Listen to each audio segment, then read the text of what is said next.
It's been 7 years since the Jeep Compass was launched, and when it was launched, it was rather a unique proposition. But in the meantime, a lot of competitors have come in and they're offering a similar product at a much lesser price. So this specific variant, the Model S, retails at 37 lakh rupees on the road. And the nearest competitor from the crop of the Koreans and the Indians and the Germans is at least 10 lakh rupees cheaper than this. And if you bring in the equation, the all-wheel drive version, it's more expensive by 2.5 lakh rupees. That's the all-wheel drive version, Model S. So the question here is not whether this car is value for money or not, because that's a foregone conclusion. There are less expensive cars out there. But the real question that we are asking here is, who is this car for? And is there a real alternative for someone who wants this kind of a proposition? Let's get going with that. Now, a very important aspect associated with SUVs is the dimensions. And in terms of dimensions, this one is bigger than the likes of, say, the Creta, the Seltos and the Taygun. But it's smaller than the likes of the Scorpio and the Harrier. So it's somewhere in the middle. But by the looks of it, it looks rather smart to me. It looks reasonably muscular, but butch. It has some street cred, but it doesn't have that imposing presence, the size that a lot of people want to associate with their SUVs. Now, in terms of the feature set, it comes equipped with all the things that you'd want on the exterior of a car. It looks rather smart. It gets LED projector headlamps. It comes with a 360-degree camera. It comes with these fog lamps. I like the way the wheels look. The ground clearance is rather good. And it also comes with a powered tailgate, and the boot space here is also better than the Koreans, although it's lesser than the bigger cars like the Scorpio and the XUV 700 and the Harrier. Now, the one thing that's very peculiar is that despite this being a car which is supposed to be a mild off-roader, this air curtain here, which can also be called a skirt, brushes over ramps when you go into a mall or even over mildly bad surfaces, and that's not something which is much of a concern in terms of physical damage, but it makes a sound and it does perturb you sometimes. What do you guys think about the looks of the Jeep Compass? I'm really curious to know, and you should let us know in the comment section as to whether you'd buy this over the Koreans or the Mahindras and the Tatas, or do you think that the Koreans and the Indians look a little bit better? Let's get inside where this car stands head and shoulders above all its rivals. Just step inside the cabin of the Jeep Compass, especially the Model S, which is the top of the line variant, and you'll be welcomed by quality, material appointment and layout, which is absolutely unmatched by any of its rivals, including the Germans, which, must I say, should do a lot more to make their cars look more premium from the inside, because the interior of the Kushaq and the Taygun is very plain Jane and the material quality is really bad. But even if you compare this car with the likes of, say, the Seltos, which is extremely well appointed, or even the XUV 700, they cannot quite hold a candle to the upmarket feel and the premium richness of this interior. The entire dashboard is made of soft to touch materials. This central part is made of high quality leather. You get this contrasting stitching, and even the screen is very high res. If you compare it with all the screens in this segment, I really think there's a certain sharpness to it and legibility to it, which is absolutely fantastic. Even the instrument console here is completely customizable, and you can choose from a whole bunch of views. And I really believe that the instrument console and the infotainment system on this car is second to none. Heck, even the camera quality here is absolutely amazing, and the crispness of the image, the quality and everything is fantastic. Not just that, it comes equipped with all the features that you'd want. It comes with a wireless charger, it comes with ventilated seats, and the upholstery here is high quality leather, which you won't get in any other car. There's a certain sense of quality to it. If you look at the door panels also, the materials there are also very soft to touch, and even these inlays are very high quality. Not just the materials, even the fit and finish and the layout, the practical spaces, be it this sliding armrest or be it the space inside it, all of this is fantastic. It comes with a panoramic sunroof. The headliner material is absolutely top notch. And while you're seated in this car, you do feel like you are sitting in a car which is a notch above all the other cars in the segment, including, say, the Harrier or the XUV 700. and you do feel that there is a sense of premiumness to it.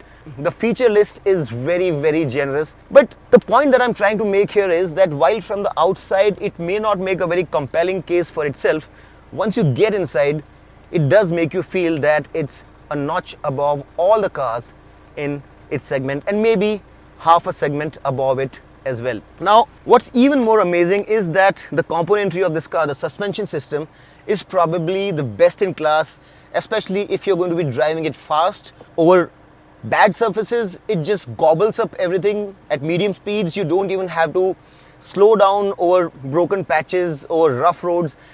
And not just the driver, but even the passenger feels as though there is absolutely no vertical movement as long as you are not at real slow speeds. And if you're going to be traveling long distance, the seat quality, the suspension quality, the level of engagement that this car has can help you gobble up long distances really fast.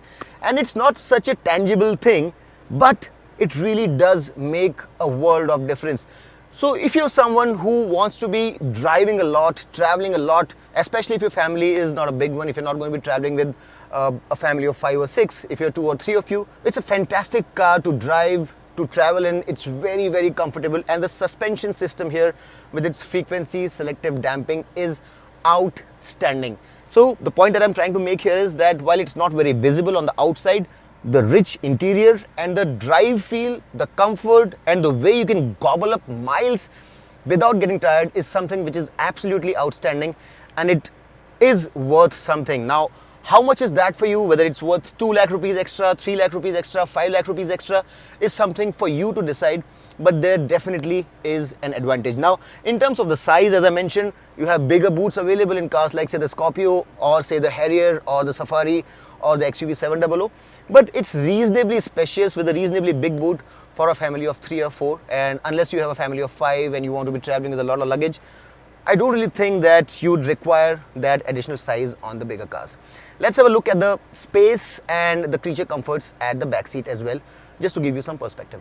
Now, since I would be talking about comfort, you do well to know that the padding here is slightly on the firmer side, which is fantastic for long distance comfort, and it also comes with electric seat adjustment as well as electric lumbar support for the driver as well as passenger. So it comes with features that really matter, and while it is expensive, Jeep have not skimped on things which matter for the discerning customer. The back seat height is slightly higher than ideal, but as you can see, the leg room here, the knee room, and the seat squab is more than sufficient for two to travel in comfort over long distances. The seat back is slightly upright, but it's very comfortable. Even for really long journeys, while sitting in the back seat, you will not feel any discomfort. I would have really liked 2 features. I would have wanted blinds and I would have wanted seat recline for people to adjust it to their comfort, but I'm not complaining because the seat is really comfortable. You get rear AC vent as well as a USB socket, and you also get this 12-volt power socket here. And as I mentioned, the feeling here is that of being in a very opulent car. You get proper leather upholstery here as well. As I mentioned, the headliner material is absolutely fantastic. The headroom could probably have been a little bit better, and as long as you are not more than 6 feet, you should be fine, because the vertical movement, as I mentioned here, is next to absent. And I really think that if you're not going to be traveling with a family of more than 4, you would be perfectly fine in this car. I really love how these seats feel. They're really firm, but the suspension system is absolutely outstanding. And while it may not be too spacious, I really think that it's adequate. Let's have a quick look at the boot as well. It's a powered tailgate, and you get around 438 liters of boot space, and this is more than enough for a family of 4 to go for a very long holiday. And you also get 60/40 split seats, and in my books, it's just fine. Now, right from the time the car was launched, I've been a big fan of the Jeep Compass, and it has always invited me behind its steering wheel. There are some cars which invite you behind the steering wheel, and then there are some others which don't, and this one definitely is the one which you would want to drive. But this video is all about perspective, about comparing it to its rivals, and in that sense, one thing is very clear: the engine here is not commensurate with the kind of price that Jeep is asking for. And if you really compare it with the Mahindra diesel engine specifically, I really believe that the diesel on the Mahindra cars, that is the Scorpio N and the XUV 700, is not just more refined, it's also more torquey at the bottom of the rev range, and the transmission there also is slightly better on the automatic. So while this one does not feel as whiny or as unrefined as the one on the Safari, which essentially is the same engine, or the Harrier, this one feels a lot more refined. But when you put things in perspective, the diesel engines on the Mahindra cars feel more potent, more refined, and the transmission there is also slightly better. But that doesn't take away anything from the fact that it feels a lot of fun to drive. The 9-speed transmission on this car could have been a little bit quicker. It's not the quickest or the smoothest. On the highway with power throttle, it feels brisk but not fast. But where you really feel it lacking is when you take it on the ghats, where you feel a lot more noise coming in. But all of that is compensated beautifully well by its very well weighted steering wheel, which feels very neutral, very engaging. And the suspension as well, which comes with frequency selective damping, while it feels a little bit firm at slow speeds and can also feel slightly thuddy on surfaces which are really rough, it really settles down beautifully once you pick up pace. And dare I say, it's one of the nicest suspension systems you'll find up to this price point, especially if you want to drive fast. It takes in its stride undulations really well, even expansion joints, rough roads, all of those are taken in its stride very well. But the problem is within the city, and if you come across big potholes, bad vicious speed breakers, that's where you can feel a little bit of vertical movement.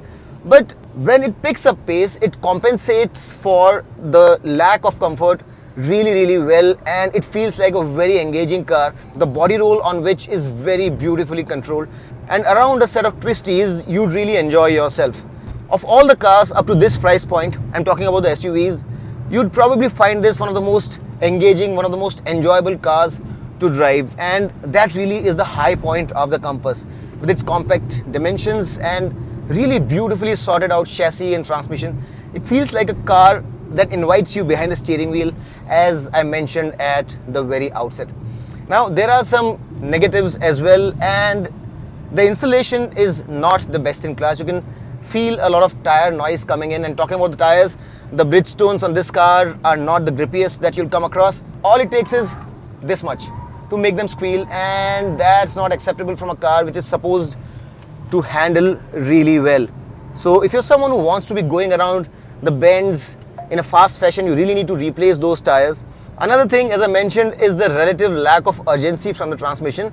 But I've already mentioned that what I was coming to was the antidote for it, and it could have had paddle shifters behind the steering wheel, which could have given you a tool to fight that, but it doesn't come with that. And while you can shift manually using the drive selector, but that's really not as engaging and as involving as having paddle shifters. So that is another miss, especially for a car which is 40 lakh rupees on the road in the all-wheel drive variant. So all in all, I really believe that if you're a driver, someone who really likes to be behind the steering wheel of a car, this car is reasonably good. But there are some small problems. Transmission is a very important part of any powertrain, and the transmission could definitely have been a little bit more quicker. It could have been a little bit better.